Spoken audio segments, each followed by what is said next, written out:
So bagong lahat, panalo yung Golden State. Sabi nga sa comment section, hindi ko daw ina-update kapag panalo. Nagbabarik na ako, piyesta dito sa Batangas eh. Wala lang, shinare ko lang, work from home naman eh. Saka kung natalo pa sila sa Brooklyn, ewan ko na.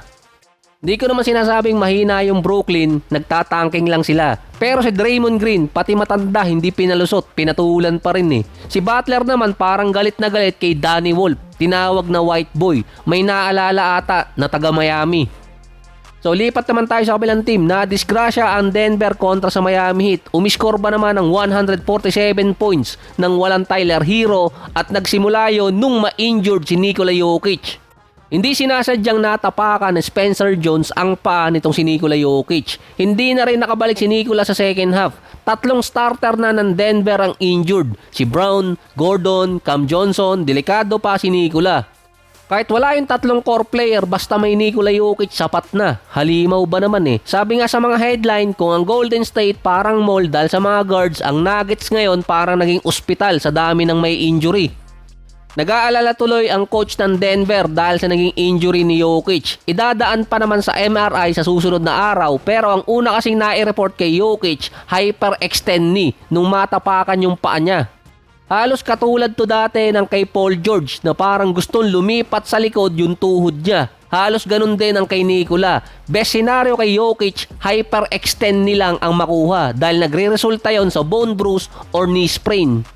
Max na siguro ang 2 hanggang 3 linggo na hindi makapaglaro si Nikola. Ang worst case scenario na pwede makuha ni Jokic based sa mga write-ups ay kung MCL injury or kaya torn meniscus injury. Pero good side pa rin yun kung sakali. Dahil mga ilang linggo or nasa 2 buwan lang din ang pwedeng recovery time.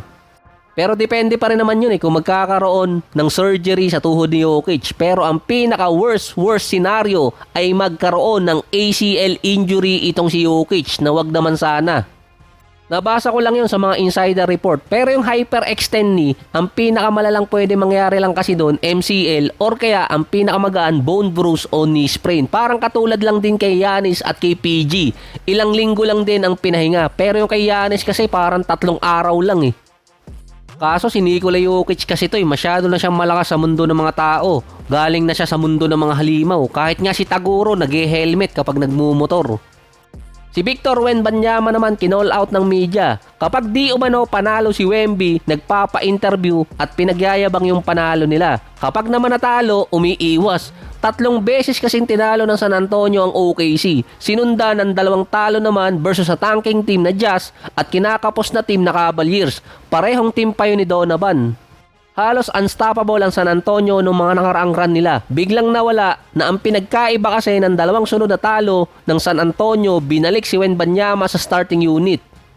Umiskor pa si Wemby ng 32.7 rebounds, 2 assists at 5 blocks. Sa 4th quarter, lamang ng isa ang Jazz 7 minutes mark. Inalis nun si Wembanyama at ibinalik siya 4 minutes mark nun. Mainit na ang Utah Jazz at nakalayo na sila kontra San Antonio.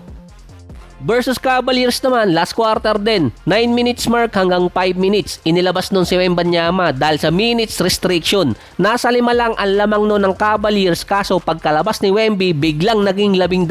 Hindi na nahabol ng San Antonio. Kahit pa nakabalik nun si Wemby na ngayon meron 26 points, 14 rebounds, struggling din siya sa field, naka 12 free throws pa.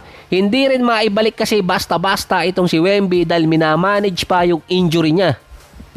Kaya kapag ibinangko si Wemby ng kalagitnaan ng game, kahit pa lumalamang or humahabol yung kabilang team, hindi agad siya maibalik dahil nga nasa minutes restriction pa at minamanage ang injury.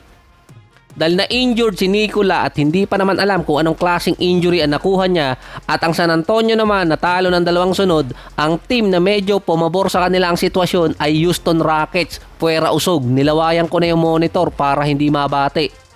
3-game winning streak na ang Houston nang talunin nila ang Indiana Pacers galing din sa 30-point game ni Kevin Durant. Sa next 7 games ng Rockets, puwera usog ulit, technicality nasa ibaba nila sa standing yun. Suns at Portland yung pwedeng magpahirap sa Houston based sa stats. Nakadepende na lang din kung sinong player hindi maglalaro sa 2 team na makakatapat nitong Houston. Parang yung Blazers ang team na hindi pa nila nakakalaban ngayong season. Si Kevin Durant naman papalapit na sa number 7 at number 6 ng all-time points. 335 points na lang para kay KD. Next year na lang si Jordan.